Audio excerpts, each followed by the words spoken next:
നമസ്കാരം. ഹലോ ഡോക്ടറിലേക്ക് സ്വാഗതം. ദന്ത ക്രമീകരണത്തിനുള്ള ആധുനിക ചികിത്സാ മാർഗങ്ങളെക്കുറിച്ചാണ് ഹലോ ഡോക്ടർ ഇന്ന് സംസാരിക്കുന്നത്. ഈ വിഷയത്തിൽ നമ്മളോടൊപ്പം ചേരുന്നത് തിരുവനന്തപുരം ഗവൺമെൻറ് ഡെൻ്റൽ കോളേജിലെ ഓർത്തോഡോണ്ടിക്സ് ആൻഡ് ഡെൻഡോഫേഷ്യൽ ഓർത്തോപീഡിക്സ് വിഭാഗം അസിസ്റ്റന്റ് പ്രൊഫസറായിട്ടുള്ള ഡോക്ടർ ആർ സുബുവാണ്. ഡോക്ടർ, ഹലോ ഡോക്ടറിലേക്ക് സ്വാഗതം. നമസ്കാരം. ഡോക്ടർ, നമുക്ക് പല്ല് എന്ന് പറയുമ്പോൾ ഒരു മനുഷ്യനെ സംബന്ധിച്ച് വളരെ ഇമ്പോർട്ടൻ്റ് ആയിട്ടുള്ളൊരു കാര്യം തന്നെയാണ്. അപ്പോൾ പല്ലിൻ്റെ ഒരു ക്രമീകരണം, അപ്പോൾ അങ്ങനെയൊക്കെ പറയുമ്പോൾ ഈ ഓർത്തോഡോണ്ടിക്സ് അഥവാ ദന്ത ക്രമീകരണം അത് എന്താണ്? ഞാൻ ആദ്യമേ തന്നെ പറയട്ടെ, നമ്മുടെ ഡിപ്പാർട്ട്മെൻറ്റിൻ്റെ പേര് ഓർത്തോഡോണ്ടിക്സ് ആൻഡ് ഡെൻഡോഫേഷ്യൽ ഓർത്തോപീഡിക്സ് എന്നാണ്. ആ വാക്കിൽ തന്നെ ഉണ്ട് എന്താണ് ഡെൻഡോഫേഷ്യൽ. മുഖത്തിനും സൗന്ദര്യത്തിനും മുഖത്തിൻ്റെ സൗന്ദര്യങ്ങൾക്കും പല്ലുകളുടെ വൈകൃതങ്ങളെക്കുറിച്ച് കണ്ടുപിടിക്കുകയും അതിൻ്റെ രോഗപ്രതിരോധം, അതിൻ്റെ ശാസ്ത്രീയ വശങ്ങൾ, അതിനുള്ള ചികിത്സാക്രമങ്ങൾ എന്നിവ പ്രതിപാദിപ്പിക്കുന്ന ആധുനിക ദന്തശാസ്ത്ര വിഭാഗത്തിലെ ഒരു വിഭാഗമാണ് ഓർത്തോഡോണ്ടിക്സ് എന്ന് പറയുന്നത്. ഡോക്ടർ, അപ്പോൾ ഈ നമ്മുടെ മുഖവും പല്ലും ഒക്കെ ആയിട്ടുള്ളൊരു വൈകല്യങ്ങൾ സംഭവിക്കുന്നുണ്ട്. അപ്പോൾ അങ്ങനെ സംഭവിക്കുന്നത് അത് എങ്ങനെയാണ്? സാധാരണയായി വൈകല്യങ്ങൾ ഉണ്ടാകുന്നത് രണ്ട് തരം കാരണങ്ങൾ കൊണ്ടാണ് ഉണ്ടാകുന്നത്. ഒന്ന് ജന്മനാ ഉണ്ടാകുന്ന ചില കാരണങ്ങൾ കൊണ്ടുണ്ടാവാം, ചിലപ്പോൾ മറ്റ് പല കാരണങ്ങൾ കൊണ്ടും ഉണ്ടാവാറുണ്ട് ഈ വൈകല്യങ്ങൾ. അത് സാധാരണ നമ്മളെ ദന്ത വിഭാഗത്തിൽ രണ്ട് തരം പല്ലുകളാണ് ഉള്ളത്. ഒന്ന് മിൽക്ക് ടീത്തും ഒന്ന് പെർമനൻ്റ് ടീത്തും. ചില സമയങ്ങളിൽ ഈ മിൽക്ക് ടീത്ത് സമയക്രമമല്ലാത്ത രീതിയിൽ കൊഴിഞ്ഞു പോവുകയോ അല്ലാതെ മറ്റു ക്രമരഹിതമായി വരികയോ ഉണ്ടാകുന്ന അവസരങ്ങൾ നമുക്ക് സാധാരണ രീതിയിൽ എന്ത് ചെയ്യാം, ഒരു ദന്തക്രമീകരണ വിദഗ്ധൻ്റെ ആവശ്യം നമുക്ക് അത്യാവശ്യമായി വരും. ചില കുട്ടികളിൽ സാധാരണ ഉണ്ടാകുന്നത് നമ്പർ ഓഫ് ടീത്ത് കൂടുതലായിരിക്കും, ചിലവർക്ക് പല്ലുകളുടെ എണ്ണം വളരെ കുറവായിരിക്കും. ആ അവസരങ്ങളിലും വൈകല്യങ്ങൾ ഉണ്ടാവാം. ഇതൊന്നും കൂടാതെ തന്നെ നമ്മുടെ ചില കുട്ടികളിലുണ്ടാകുന്ന ഒരു പ്രോബ്ലമാണ് ചെറിയ ദുശീലങ്ങളുണ്ടാവും. അതായത് വായ തുറന്ന് വെച്ച് തുറന്നിരിക്കുക, നഖം കടിക്കുക, പല്ലുകളെല്ലാം കടിക്കുക, ഈ ചുണ്ട് കടിക്കുക. ഈ ദുശീലങ്ങളുണ്ടാവുന്ന കുട്ടികളിൽ സാധാരണയായി പല്ലുകൾ പൊങ്ങി വരാറുണ്ട്. ഇതൊന്നും കൂടാതെ തന്നെ നമുക്ക് അഡിനോയിഡ്, ടോൺസിൽ ഇവയുടെ ഗ്രന്ഥികളുടെ ചില പ്രവർത്തനത്തിൻ്റെ ക്ഷമത മൂലവും ഈ അമ്മ പ്രഗ്നൻ്റായിട്ടിരിക്കുന്ന അവസരങ്ങളിലോ കുട്ടികളുടെ ശൈശവത്തിലോ ഉണ്ടാകുന്ന ചില രോഗങ്ങൾ കൊണ്ടും മുഖത്തിന് വൈകല്യങ്ങൾ ഉണ്ടാകാം. ഡോക്ടർ, ഈ ദന്തക്രമീകരണം നമ്മൾ ഒരാളെ സംബന്ധിച്ചിടത്തോളം സൗന്ദര്യം എന്ന് പറയുന്നത് ഒരാൾ കാണുമ്പോൾ ഉള്ളൊരു ഇത് നമുക്ക് പല പ്രശ്നങ്ങളും അതുമായിട്ട് ബന്ധപ്പെട്ടിട്ടുണ്ടാവും. ഒരു ദന്തക്രമീകരണ ചികിത്സ എന്ന് പറയുമ്പോൾ അതിൻ്റെ പ്രാധാന്യം അതൊരാളെ സംബന്ധിച്ചിടത്തോളം അത് എത്രത്തോളം ഉണ്ട്? നമ്മുടെ ദന്തചികിത്സയുടെ പ്രാധാന്യം എന്ന് പറയുമ്പോൾ നമ്മുടെ സമൂഹത്തിൽ ഒരു വ്യക്തിക്ക് കൊടുക്കുന്ന ഏറ്റവും നല്ല ആത്മവിശ്വാസം ഒരു നല്ല പുഞ്ചിരി സമ്മാനിക്കുക എന്നുള്ളതാണ്. ആ പുഞ്ചിരി നമുക്ക് എങ്ങനെ ഒരു ദന്തക്രമീകരണ വിദഗ്ധന് കൊടുക്കാം, അതിനാണ് ഏറ്റവും വലിയ പ്രാധാന്യം. ആ പുഞ്ചിരി എങ്ങനെ നമുക്ക് സാധിച്ചു കൊടുക്കാം, ഇതിൻ്റെ പ്രാധാന്യത്തെക്കുറിച്ച് പറയുമ്പോൾ സാധാരണ രീതിയിൽ ക്രമം തെറ്റി വരുന്ന പല്ലുകളുടെ ഇടയിൽ ഭക്ഷണശകലകൾ സാധാരണ അടിഞ്ഞുകൂടിയിരിക്കും. അത് മോണരോഗം വരാം. മോണരോഗം വന്നു കഴിഞ്ഞ് കഴിഞ്ഞാൽ അപ്പോഴേ പല്ലുകളെല്ലാം കൊഴിഞ്ഞു പോകാനുള്ള ചാൻസുകൾ കൂടുതലാണ്. ഇത് കൂടാതെ തന്നെ നമ്മുടെ സമൂഹത്തിൽ പല ആൾക്കാരും പറയുന്നത് നിങ്ങൾ കേട്ട് കാണും, കൈമുട്ട് വേദന, കാൽമുട്ട് വേദന. അതുപോലെ തന്നെയാണ് നമ്മുടെ ചവയ്ക്കുന്ന ഭാഗത്തുണ്ടാവുന്ന സമ്മർദ്ദം മൂലം നമുക്ക് ഈ താടിയെല്ല് ജോയിൻ ചെയ്തിരിക്കുന്നത് ഒരു ടെമ്പറോ മാൻഡിബുലർ ജോയിൻ്റ് പ്രകാരമാണ്. ഈ ജോയിൻറ്റിൽ തേയ്മാനമുണ്ടാകുമ്പോൾ അസഹ്യമായ വേദന ഉണ്ടാവാം. ആ വേദന കൊണ്ടും സാധാരണ നമുക്ക് ഒരു ദന്തക്രമീകരണ വിദഗ്ധൻ്റെ സഹായം തേടാവേണ്ടതാണ്. ഇത്രയും പ്രാധാന്യങ്ങൾ കൂടുതൽ ഇനിയും കുറേ കാര്യങ്ങളാണ് എനിക്ക് പറയാനുള്ളത്. ഓക്കെ ഡോക്ടർ, അങ്ങനെയാണെങ്കിൽ നമ്മളൊരു ചികിത്സ എങ്ങനെയാണ് തുടങ്ങേണ്ടത്? എപ്പോൾ ചികിത്സ തുടങ്ങണം?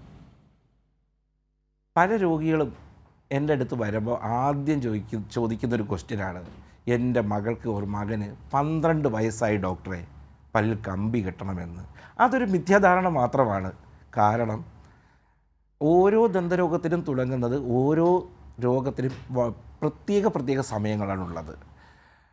നിങ്ങളുടെ കുട്ടികൾക്ക് ഇല്ലെങ്കിൽ കൊച്ചുങ്ങൾക്ക് എൻ്റെ മകൾക്കോ മകനോ സാധാരണ രീതിയിൽ ഒരു ഫാമിലി ഡോക്ടറെ കാണുമ്പോഴോ അതല്ല നിങ്ങൾക്ക് ചിലപ്പോൾ തോന്നും എൻ്റെ കുട്ടിക്ക് ചെറിയ വൈരൂപ്യങ്ങളുണ്ട്, ഇല്ലെങ്കിൽ പല്ലുകളുടെ ക്രമം തെറ്റിയാണ് വരുന്നത് എന്ന് തോന്നുന്ന പക്ഷം 7 വയസ്സോ അതിന് മുന്നോ ആവുന്ന സമയം തന്നെ നിങ്ങൾക്ക് തീർച്ചയായിട്ടും ഒരു ദന്തക്രമീകരണ വിദഗ്ധൻ്റെ സഹായം തേടാവുന്നതാണ്.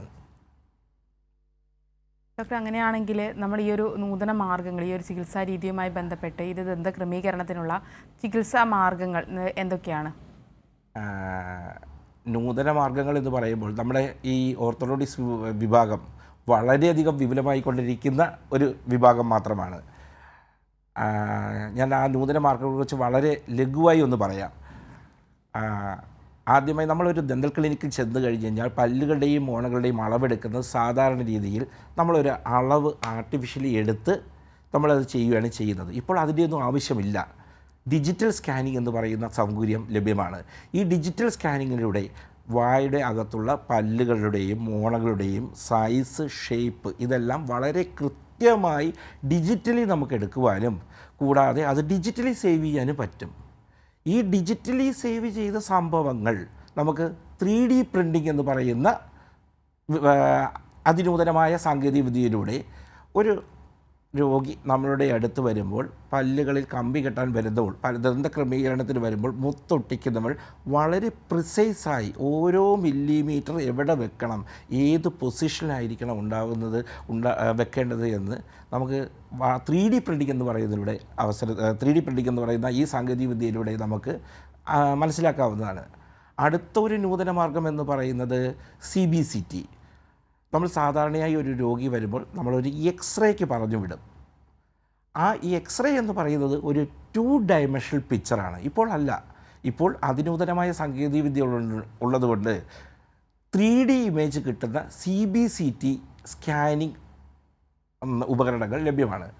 ഇതിലൂടെ നമുക്ക് ചില കുട്ടികളിൽ താടിയെല്ലിൻ്റെ വളർച്ച മൂലമുണ്ടാകുന്ന കുട്ടികളിൽ പല്ലുകൾ ചിലപ്പോൾ കുടുങ്ങിക്കിടന്നിരിക്കാം.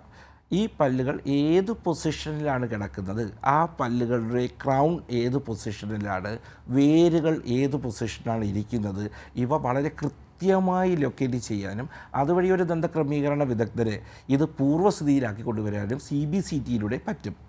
ഇതൊന്നും കൂടാതെ അടുത്ത ഒരു നൂതന ടെക്നോളജിയാണ് ഇപ്പോൾ സാമൂഹ്യ മാധ്യമങ്ങളിൽ ഏറ്റവും കൂടുതൽ ചർച്ച ചെയ്യപ്പെടുന്ന ഒരു വിഷയമാണ് ക്ലിയർ അലൈനർ, അതായത് ഇൻവിസിബിൾ അലൈനർ എന്ന് പറയുന്ന സംഭവം.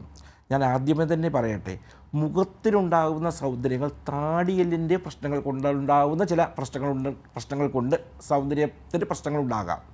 അത്തരം പ്രശ്നങ്ങൾ ഈ ക്ലിയർ അലൈനർ ടെക്നോളജി കൊണ്ട് മാറ്റുവാൻ സാധ്യമല്ല. നിങ്ങളുടെ കുഞ്ഞിന് അലൈനർ ടെക്നോളജി ആണ് നിങ്ങൾക്ക് യൂസ് ചെയ്യേണ്ടതെങ്കിൽ ആദ്യമേ ഞാൻ തന്നെ പറയാം, ഒരു വിദഗ്ധനായ പോസ്റ്റ് ഗ്രാജുവേഷൻ കഴിഞ്ഞ MDS ഓർത്തോഡോണ്ടിസ്റ്റ് ആ വിദഗ്ധനെ കാണിച്ച് ആ വിദഗ്ധൻ്റെ അഭിപ്രായത്തിനനുസരിച്ച് മാത്രമേ ക്ലിയർ അലൈനർ യൂസ് ചെയ്യാവൂ. ആ ഡോക്ടർക്ക് മാത്രമേ പല്ല് എത്രത്തോളം മൂവ് ചെയ്യാൻ പറ്റുമെന്നും ഏത് പൊസിഷനിലാണ് മൂവ് ചെയ്യേണ്ടതെന്നും മനസ്സിലാക്കുവാൻ സാധ്യമാവുള്ളൂ. അതുകൊണ്ട് എല്ലാത്തരം പേഷ്യൻറ്റുകളിലും ക്ലിയർ അലൈനർ ടെക്നോളജി പറ്റത്തില്ല. അടുത്ത ഒരു നൂതന മാർഗത്തിനെക്കുറിച്ച് പറയുകയാണെങ്കിൽ ഇപ്പോൾ ഉണ്ടാകുന്നത് സെൽഫ് ലൈഗേറ്റീവ് ബ്രാക്കറ്റുകളാണ്. അതായത് നമ്മൾ വായുടെ അകത്ത് മുത്തുകൾ ഒട്ടിക്കുമ്പോൾ നമ്മൾ സാധാരണമായി ഒരു ഓർത്തോഡോണ്ടിക് വയർ നമ്മൾ മുത്തുകളുടെ ഇടയിലിട്ട് ഓരോ പല്ലുകളും നമ്മൾ കമ്പിയിട്ട് മുറുക്കുകയാണ് ചെയ്യുന്നത്. ഇപ്പോൾ അതിൻ്റെ ഒന്നും ആവശ്യമില്ല. കാരണം ഓരോ മുത്തുകളുടെ ഇടയിൽ ചെറിയ ഒരു ഡോർ, ഒരു വാതിൽ ഉണ്ടാവും. ഈ വാതിൽ അടച്ചു കഴിഞ്ഞ് കഴിഞ്ഞാൽ കമ്പി വളരെ സെക്യൂറായിട്ടും വളരെ കംഫർട്ടബിളായിട്ടും പേഷ്യൻ്റ് ഇരിക്കും. ഇതൊന്നും കൂടാതെ ട്രീറ്റ്മെൻറ്റ് ടൈമും വളരെ കുറവുമാണ് SLB എന്ന് പറയുന്ന ബ്രാക്കറ്റ് സിസ്റ്റം ഉപയോഗിക്കുമ്പോൾ. ശരി ഡോക്ടർ, ഞാൻ ഡോക്ടറിലേക്ക് തിരികെ വരാം. നമ്മളോടൊപ്പം ഇപ്പോൾ ഒരു പ്രേക്ഷകൻ കൂടി ചേരുന്നുണ്ട്. അടൂരിൽ നിന്ന് ബിജു ആണ്. ബിജു, ഡോക്ടറോട് ചോദിച്ചോളൂ. ഹലോ, നമസ്കാരം, പറയൂ.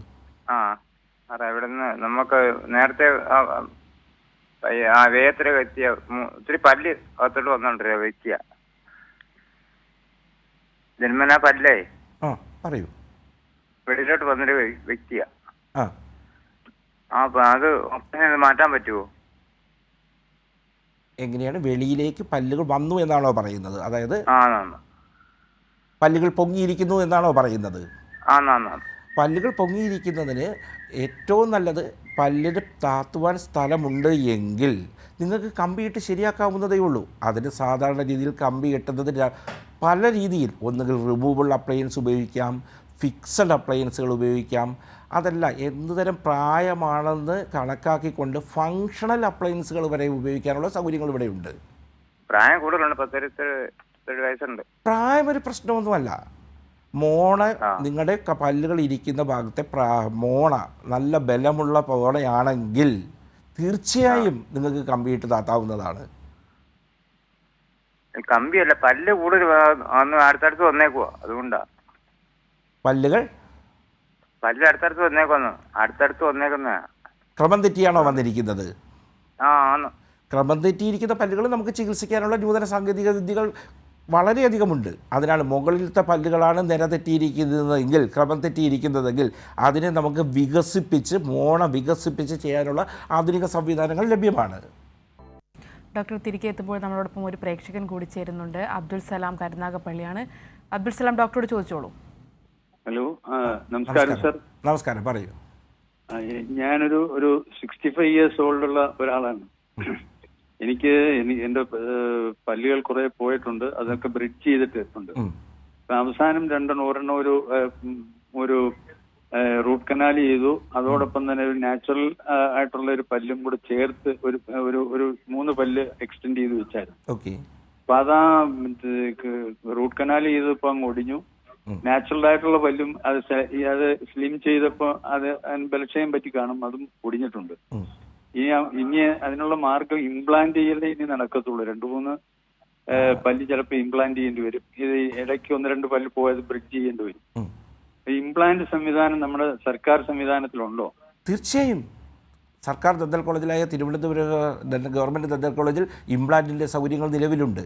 പിന്നെ താങ്കൾ റെഫറൽ ആണോ, അത് ഇവിടുന്ന് റെഫർ ചെയ്ത് വാങ്ങി? റെഫറൽ വേണമെന്നില്ല. നിങ്ങൾക്ക് ഡയറക്റ്റായി വന്ന് OP ടിക്കറ്റ് എടുത്ത് പല്ലിൻ്റെ ഇംപ്ലാന്റ് ചെയ്ത പ്രോസ്തോഡോണ്ടിക്സ് വിഭാഗം എന്ന് പറയും, പ്രോസ്തോഡോണ്ടിക് വിഭാഗത്തിൽ ചെന്ന് കാണിക്കുമ്പോൾ അവർ തീർച്ചയായും നിങ്ങൾക്ക് ഇംപ്ലാന്റ് വെക്കുവാൻ പറ്റുന്ന കേസുകളാണെങ്കിൽ തീർച്ചയായും വെച്ച് തരുന്നതായിരിക്കും. പിന്നെ ഓക്കെ, പ്രേക്ഷകന് വ്യക്തമായെന്ന് കരുതുന്നു. ഡോക്ടർ, നമ്മൾ നേരത്തെ നിർത്തിയത് ഈ ദന്തക്രമീകരണവുമായി ബന്ധപ്പെട്ട നൂതന മാർഗ്ഗങ്ങളെക്കുറിച്ചാണ്, ചികിത്സാ മാർഗ്ഗങ്ങൾ. അപ്പോൾ അതിലേക്ക് തന്നെ ഒന്ന് കടക്കാം. ഞാൻ അപ്പോൾ SLBയും പല കാര്യങ്ങളും പറഞ്ഞു വന്നു. ഏറ്റവും നൂതനമായ മാർഗം എന്ന് പറയുന്നത് നമുക്ക് ആർട്ടിഫിഷ്യൽ ഇൻ്റലിജൻസ് ഇൻ ഓർത്തോഡോണ്ടിക്സ് എന്നുള്ളതാണ്. ആർട്ടിഫിഷ്യൽ ഇൻ്റലിജൻസിൻ്റെ വരവോടുകൂടി ഒരു രോഗി വന്നു കഴിഞ്ഞു കഴിഞ്ഞാൽ ആ രോഗിക്ക് കറക്റ്റായിട്ട് ഏത് രീതിയിലുള്ള ട്രീറ്റ്മെൻറ്റ് എടുക്കണം, ഏത് രീതിയിലുള്ള ട്രീറ്റ്മെൻറ്റ് ഡിസിഷനാണ് വേണ്ടത്, കൂടാതെ എന്ത് ട്രീറ്റ്മെൻറ്റ് വേണം, അതിൻ്റെ ട്രീറ്റ്മെൻറ്റ് ഔട്ട്കം, അത് കൂടാതെ ആ ഒരു പർട്ടിക്കുലർ പേഷ്യൻ്റ് വന്നു കഴിഞ്ഞ് കഴിഞ്ഞാൽ അതിന് പല്ലെടുക്കണോ, സർജറി വേണോ എന്നിത്യാദി കാര്യങ്ങളെക്കുറിച്ച് വളരെ ജെന്യൂനും വളരെ കറക്റ്റായിട്ടും ആർട്ടിഫിഷ്യൽ ഇൻ്റലിജൻസിലൂടെ നമുക്ക് മനസ്സിലാവാൻ സാധിക്കുന്നതാണ്. ഡോക്ടർ, ഇപ്പോൾ നമ്മൾ നിലവിൽ സർക്കാർ ആശുപത്രികൾ, മെഡിക്കൽ കോളേജുകളിലൊക്കെയുള്ള മറ്റ് ആശുപത്രികളിലൊക്കെയുള്ള സൗകര്യങ്ങൾ ഈ ഒരു ചികിത്സാ മാർഗവുമായി ബന്ധപ്പെട്ടില്ല, അതൊന്ന് വിശദീകരിക്കാമോ? നമ്മുടെ ഗവൺമെൻറ് ദന്തൽ കോളേജുകളായ തിരുവനന്തപുരം, കോട്ടയം, ആലപ്പുഴ, തൃശ്ശൂർ, കോഴിക്കോട് ഈ ദന്തൽ കോളേജുകളിൽ ഈ മുകളിൽ പറഞ്ഞ ഒരുവിധപ്പെട്ട എല്ലാ ആധുനിക ദന്ത ചികിത്സാ സംവിധാനങ്ങളും ഇപ്പോൾ നിലവിലാണ്. ഫോർ എക്സാമ്പിൾ പറയുകയാണെങ്കിൽ നമ്മൾ self ligating bracket system, digital scan, SLB, mini implant, screw ഇട്ടുകൊണ്ടുള്ള ചികിത്സാ രീതികൾ, CBCT സ്കാനിങ് സൗകര്യങ്ങൾ, ഇവയെല്ലാം ഈ സർക്കാർ ഗവൺമെൻറ് ദന്തൽ കോളേജിൽ ഇപ്പോൾ നിലവിലുണ്ട്. ഇതൊന്നും കൂടാതെ ഗവൺമെൻറ് ദന്തൽ കോളേജിൽ ഇരിക്കുന്ന ഓർത്തഡോണ്ടിക്സ് വിഭാഗത്തിലിരിക്കുന്ന എല്ലാ ഡോക്ടർമാരും MDSൽ പോസ്റ്റ് ഗ്രാജുവേഷൻ കഴിഞ്ഞ വിദഗ്ധരായ ഡോക്ടറുടെ സേവനവും നിങ്ങൾക്ക് കിട്ടുന്നതായിരിക്കും. ഡോക്ടർ, ഇപ്പോൾ പലരുടെയും സംശയമാണ് കമ്പി ഇടുന്നതിനെ പറ്റി. പല്ലിന് കമ്പി ഇടണം എന്ന ആഗ്രഹം ഉണ്ടാവും, പക്ഷേ എന്തെങ്കിലും ദോഷഫലങ്ങൾ ഉണ്ടാവുമോ, അല്ലെങ്കിൽ പല്ല് എടുക്കേണ്ടി വരുമോ, അത്തരം ഒരുപാട് സംശയങ്ങളുണ്ടാവും. അതിനുള്ള എന്താണ് പറയാനുള്ളത്? സാധാരണ രീതിയിൽ നമുക്ക് ഏതൊരു ചികിത്സയ്ക്കും അതിൻ്റേതായ ചില പാർശ്വഫലങ്ങളുണ്ട്. അതുപോലെയാണ് ഈ ദന്തക്രമീകരണത്തിന് വരുന്ന രോഗികൾക്കും ഉണ്ടാവുന്നത്. ഈ ദന്തക്രമീകരണം ചെയ്യുന്ന ആദ്യത്തെ കുറച്ച് നാളുകളിൽ ചെറിയ വേദന, ചെറിയ നീര്, ചെറിയ വായിലുണ്ടാകുന്ന അൾസറുകൾ, നമ്മൾ ഈ മുത്തുകളിൽ പിടിച്ച് കെട്ടുന്ന കമ്പികൾ ചുണ്ടുകളിൽ കൊള്ളുമ്പോൾ ചെറിയ മുറിവുകൾ, ഇവയെല്ലാം സർവ്വസാധാരണം മാത്രമാണ് ഉണ്ടാകുന്നത്. സാധാരണ രീതിയിൽ ഇളം ചൂടുള്ള ഒരു ഉപ്പ് വെള്ളത്തിൽ വായ കഴുകുകയാണ് ഇതിൻ്റെ പ്രാധാന്യം. അതുകൂടാതെ ബാക്കിയുള്ള പ്രോപ്പർ ബ്രഷിംഗ് ടെക്നിക്ക്, ഭക്ഷണശകലങ്ങൾ കയറിയിരിക്കാതിരിക്കുക എന്നിത്യാദി കാര്യങ്ങൾ കൂടി നിങ്ങൾ ചെയ്യേണ്ടതാണ്. അപ്പം അങ്ങനെയാണെങ്കിൽ ഈ നമ്മൾ കമ്പി ഇട്ടതിന് ശേഷം കമ്പി അഴിക്കുന്നു, അപ്പോൾ അതിനുശേഷം വീണ്ടും പല്ല് പൊങ്ങി വരുന്ന അവസ്ഥ ഉണ്ടാവാറുണ്ടോ? നമ്മുടെ ഈ പല്ലുകൾ ഉറപ്പിച്ച് നിർത്തിയിരിക്കുന്നത് ഒരു ഇലാസ്റ്റിക് സ്വഭാവമുള്ള നാരുകൾ കൊണ്ടാണ് നമ്മൾ പിടിച്ച് നിർത്തിയിരിക്കുന്നത്. നമ്മൾ ഈ ക്രമരഹിതമായിരിക്കുന്ന പല്ലുകൾ പിടിച്ച് ഒരേപോലെ അലൈൻമെൻറ്റിലാക്കി കൊണ്ടുവന്നാലും ഇത് പഴയ സ്റ്റേജിലേക്ക് പോകാനുള്ള ടെൻഡൻസി വളരെ കൂടുതലാണ്. അങ്ങനെയുള്ള അവസരങ്ങളിൽ നമ്മളെ ഒരു വിദഗ്ധനായ ഒരു ദന്തക്രമീകരണ വിദഗ്ധൻ്റെ സേവനം, ആ ചികിത്സയുടെ ഭാഗമായി തന്നെ ഒരു ഒറ്റക്കമ്പി അല്ലെങ്കിൽ ചിലപ്പോൾ ഫിക്സഡ് റീറ്റെയിനർ കൊടുത്ത് ആ ദന്ത ക്രമീകരണ വിദഗ്ധൻ്റെ നിർദ്ദേശപ്രകാരം കുറച്ചു കാലം കൂടെ നിങ്ങൾ ചികിത്സ കണ്ടിന്യൂ ചെയ്ത് പോകേണ്ടതാണ്. അതോടുകൂടി പല്ലുകൾ ആ സ്റ്റേജിൽ തന്നെ നിലനിൽക്കും. അങ്ങനെ എല്ലാ കേസുകളും പൊങ്ങി വരില്ല. ഈ മാർഗ്ഗങ്ങൾ ഫിക്സഡ് റീറ്റെയിനർ അല്ലെങ്കിൽ ഒറ്റക്കമ്പികൾ കൊണ്ട് യൂസ് ചെയ്ത് കഴിഞ്ഞ് കഴിഞ്ഞാൽ പല്ലുകൾ ആ സ്റ്റേജിൽ തന്നെ നിലനിൽക്കുന്നതായിരിക്കും. ശരി ഡോക്ടർ, വളരെ വ്യക്തമാണ്. ഇപ്പോൾ നമ്മളോടൊപ്പം ഒരു പ്രേക്ഷകൻ കൂടി ചേരുന്നുണ്ട്. കരമനയിൽ നിന്ന് റിജു ആണ്. റിജു, ഡോക്ടറോട് ചോദിച്ചോളൂ. ഹലോ, നമസ്കാരം ഡോക്ടർ. നമസ്കാരം, പറയൂ. സാർ, ഞാൻ ചെറുതിലെ കമ്പി ഇട്ടിട്ടുണ്ടായിരുന്നു. സിംഗിൾ ആയിട്ടുള്ള കമ്പിയാണ് ഇട്ടിരുന്നത്. അപ്പൊ കമ്പി ഇടാനായിട്ട് മേളില് 2 പല്ല് എടുത്തിട്ടുണ്ടായിരുന്നു.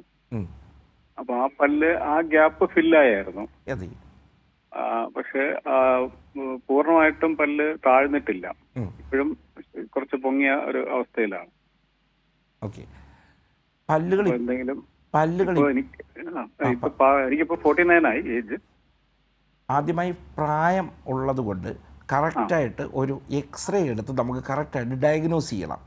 താങ്കളുടെ മോണ മുകളിൽ വികസിപ്പിക്കാൻ പറ്റുമോ? വികസിപ്പിച്ച് ഓൾറെഡി നിങ്ങൾ പല്ലെടുത്ത് കമ്പി കെട്ടിക്കഴിഞ്ഞു. അപ്പോൾ അതിനുണ്ടായ പ്രോപ്പറായിട്ട് നിങ്ങൾ ഒറ്റക്കമ്പി ഒന്നുകിൽ ചിലപ്പോൾ യൂസ് ചെയ്ത് കാണാൻ വഴിയില്ല, ചിലപ്പോൾ യൂസ് ചെയ്തിട്ടുണ്ടാവാം. അങ്ങനെ ഉണ്ടെങ്കിൽ തന്നെ നമുക്ക് കറക്റ്റായിട്ട് ഒരു എക്സ്റേ എടുത്ത് നോക്കി പ്രോപ്പറായിട്ട് ഡയഗ്നോസ് ചെയ്താൽ മാത്രമേ നമുക്ക് ഇനി കമ്പി കെട്ടി മുന്നോട്ട് പോകാനുള്ള സാധ്യമാവുകയുള്ളൂ. ഡോക്ടർ, ഈ താടിയെല്ല് നീണ്ടു കഴിഞ്ഞ് കഴിഞ്ഞാൽ പലർക്കും അതൊരു ഭയങ്കര ബുദ്ധിമുട്ടായിട്ടൊക്കെ തോന്നാറുണ്ട്. അപ്പോൾ അതിനുള്ള ഒരു ചികിത്സാ മാർഗം, സർജറി, അതൊക്കെ എങ്ങനെയാണ്? സാധാരണ രീതിയിൽ കുട്ടികൾക്ക് താടിയെല്ലിൻ്റെ നീളക്കുറവ് കൊണ്ട് മുഖത്തിന് സൗന്ദര്യങ്ങൾ വ്യത്യാസം വരാം. അങ്ങനെയുള്ള കുട്ടികളിലാണെങ്കിൽ കുട്ടികളുടെ വളർച്ച ആയിട്ടില്ല എങ്കിൽ, പൂർണ്ണ വളർച്ച എത്തിയിട്ടില്ല എങ്കിൽ നമുക്ക് ഫങ്ഷണൽ അപ്ലയൻസുകൾ നമുക്ക് ഉപയോഗിക്കാൻ സാധിക്കും. അതായത് ചില കേസുകൾക്ക് ചിൻ ക്യാപ്പ്, അതായത് ഗ്രോത്ത് പിടിച്ചു നിർത്തുന്ന ഉപകരണങ്ങളാണ് ചിൻ ക്യാപ്പ്. മുകളിലത്തെ എല്ലിന് വളർച്ച കുറവാണെങ്കിൽ അതിനെ പിടിച്ച് മുന്നോട്ട് വരുത്തുവാൻ വേണ്ടി മാക്സിലറി സ്കെൽറ്റൽ എക്സ്പാൻഡർ, അതായത് മോണ വികസിപ്പിക്കുന്ന ഉപകരണങ്ങളുടെ സഹായത്തോടു കൂടി മുകളിലെ വളർച്ച കുറച്ചുകൂടി ഫാസ്റ്റാക്കുവാനും നമുക്ക് സാധിക്കുന്നതാണ്. ഇതൊന്നും കൂടാതെ നമുക്ക് ഇപ്പോൾ ഏറ്റവും ലേറ്റസ്റ്റ് ആയിട്ടുള്ള അഡ്വാൻസ്ഡ് ടെക്നോളജി എന്ന് പറയുന്നത് മിനി ഇംപ്ലാന്റുകളുടെ സഹായമാണ്. അതായത് ഒരു ഈ സ്ക്രൂ വായുടെ മുകളിൽ ഉറപ്പിച്ചതിന് ശേഷം മുകളിലത്തെ എല്ല് വളരെയധികം പുറകോട്ട് വലിച്ച് നമുക്ക് ആ വൈകൃതങ്ങൾ മാറ്റിയെടുക്കുവാൻ സഹായിക്കും. പക്ഷേ ഇതിനെല്ലാം ഒരു ലിമിറ്റേഷനുണ്ട്. പൂർണ്ണ വളർച്ചയെത്തി 18 വയസ്സോളം കഴിഞ്ഞ മിക്കവാറും പല കേസുകൾക്കും നമുക്ക് സർജറികൾ മാത്രമേ പറ്റത്തുള്ളൂ. പക്ഷേ സർജറി അവോയ്ഡ് ചെയ്യാൻ വളരെയധികം ഗ്രോത്ത് പീരീഡ് ഉള്ള കുട്ടികളിൽ നമുക്ക് പല ഉപകരണങ്ങളും ഇപ്പോൾ നിലവിലാണ്. അതിലാണ് ഒന്ന് face mask, chin cup, head gear എന്നിത്യാദി ഫങ്ഷണൽ അപ്ലയൻസുണ്ട്. കൂടാതെ അഡ്വാൻസ്ഡ് ടെക്നോളജിയാണ് ടാഡും മാക്സിലറി സ്കെൽറ്റൽ എക്സ്പാൻഷൻ അപ്ലയൻസുകളും.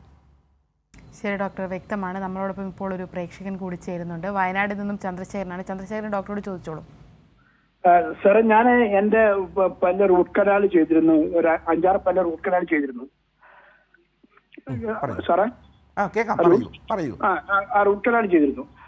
അതിനുശേഷം എൻ്റെ അലൈൻമെന്റ് ഡിസോർഡറായി. ഈ കഴിഞ്ഞ ഇപ്പൊ എനിക്ക് 69 വയസ്സ്. ഞാൻ ഡിസോർഡർ ആയതിനു ശേഷം രാവിലെ എനിക്ക് എഴുന്നേറ്റ് വരുമ്പോൾ എന്റെ നേരത്തെ വരി പല്ല് ഫ്രണ്ടിലേക്കും അല്ല ബാക്കിലേക്കും അടിയിലത്തെ ഫ്രണ്ടിലേക്കും വരും. പിന്നീട് ഞാൻ പല്ലൊക്കെ തെച്ച് ക്ലീൻ ചെയ്ത് മുഖം കഴുകി ഒന്ന് ശരിക്കൊന്ന് തുടങ്ങി കഴിയുമ്പോൾ ശരിയാവും. പിന്നീട് ഇത് ഞാൻ ഒരു ദന്തിഷ്ഠനെ വേറെ ഒരു ദന്തിഷ്ഠനെ അടുത്ത ദിവസം കണ്ടു. സ്കാൻ ചെയ്യാൻ പറഞ്ഞു. കോഴിക്കോട് പോയി ഞാൻ സ്കാൻ ചെയ്തു. സ്കാൻ ചെയ്തപ്പോ എന്റെ ഈ വാഷർ മേലെയുള്ള താടിയിലിന്റെ വാഷറിന് കംപ്ലൈന്റ് ഒന്നും ഇല്ലാതെ ബോധ്യമായി. അപ്പൊ അദ്ദേഹം എന്നോട് പറഞ്ഞു ഇംപ്ലാന്റ് ചെയ്യണം. ഇംപ്ലാന്റ് 4 സ്ക്രൂ മറ്റോ ഇടണം. ഇട്ടിട്ട് അത് റെഡിയാക്കണം. അപ്പൊ ആദ്യം ഈ റൂട്ട് കനാൽ ചെയ്യുന്ന പല്ലൊക്കെ റിമൂവ് ചെയ്യണം. എന്നിട്ട് 3 മാസം കഴിഞ്ഞിട്ട് വേണം ഇത് ഫിറ്റ് ചെയ്യാൻ. അതിന് 1 lakh rupees എക്സ്പെൻസീവ് ആവും എന്ന് പറഞ്ഞു. എന്താണ് ചെയ്യേണ്ടതെന്ന് എനിക്കറിയില്ല. എങ്ങനെ 1 lakh ആവുമെന്ന് ലാസ്റ്റ് പറഞ്ഞത് ക്ലിയർ ആക്കാമോ? 1 ലക്ഷം രൂപ ചെലവ് വരും എന്ന് പറഞ്ഞു. ഒരു സ്ക്രൂവിന് 25,000 വേണമെന്ന് പറഞ്ഞു. നമ്മുടെ സർക്കാർ ദന്തൽ കോളേജുകളിൽ സാധാരണ രീതിയിൽ BPL വിഭാഗങ്ങൾക്ക് ഫ്രീ ആണ് ചികിത്സ. APL വിഭാഗങ്ങൾക്ക് ഗവൺമെൻറ് പറയുന്ന ഒരു നിശ്ചിത തുക മാത്രമേ ഉള്ളൂ എന്നാണ് എൻ്റെ ഒരു അറിവ്. നമ്മുടെ സർക്കാർ ദന്തൽ കോളേജിൽ ഇങ്ങനെയാണ് ചെയ്യുന്നത്. താങ്കൾ പറയുന്ന പ്രകാരം സ്ക്രൂ ഇട്ട് ചെയ്യണമെങ്കിൽ ഈ പറയുന്ന പ്രകാരം വിദഗ്ധനായ ഒരു പ്രോസ്തോഡോണ്ടിസ്റ്റ് നമ്മുടെ സർക്കാർ ഡെന്റൽ കോളേജിലായ കോഴിക്കോട് തന്നെ വിദഗ്ധരായ ഡോക്ടർമാരുണ്ട്. അവരുടെ അഭിപ്രായം അനുസരിച്ച് കറക്റ്റായിട്ട് വായുടെ മുകളിലത്തെയും താഴത്തെയും പല്ലുകളുടെ ഒക്ലൂഷൻ, അതായത് പ്രോപ്പറായിട്ട് കടി കിട്ടുന്നത് ഏത് ഭാഗത്താണോ അത് പ്രകാരം ചെയ്യണമെങ്കിൽ അത് ഇംപ്ലാന്റ് തന്നെ ചെയ്യേണ്ടി വരും. ഈ പറയുന്ന ചികിത്സാ രീതി നമ്മുടെ സർക്കാർ ഡെന്റൽ കോളേജിലുണ്ട്. പ്രത്യേകിച്ച് കോഴിക്കോട് ഡെന്റൽ കോളേജിലെ പ്രോസ്തോഡോണ്ടിക്സ് വിഭാഗത്തിൽ നിങ്ങൾക്ക് ചെന്ന് കഴിഞ്ഞ് കഴിഞ്ഞാൽ ഈ സേവനം ലഭ്യവുമാണ്.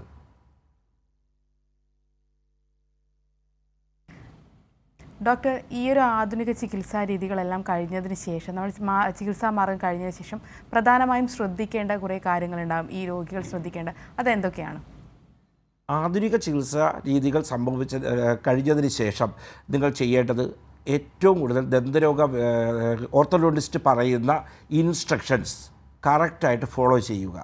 അതായത് നമ്മൾ ഫങ്ഷണൽ അപ്ലയൻസ് യൂസ് ചെയ്തിട്ടുണ്ടെങ്കിൽ അതിന് ഒറ്റ കമ്പി, അത് കഴിഞ്ഞ് നമ്മൾ ഫിക്സഡ് അപ്ലയൻസാണ് ഇട്ടിരിക്കുന്നത്. ഇപ്പോൾ ഒരു പേഷ്യൻറ്റിന് വിടവായിരുന്നു എന്ന് വെച്ചുകൊള്ളുക. വിടവായി പഴയ സ്ഥിതിയിലേക്ക് പോകാനുള്ള ചാൻസ് വളരെയധികം കൂടുതലാണ്.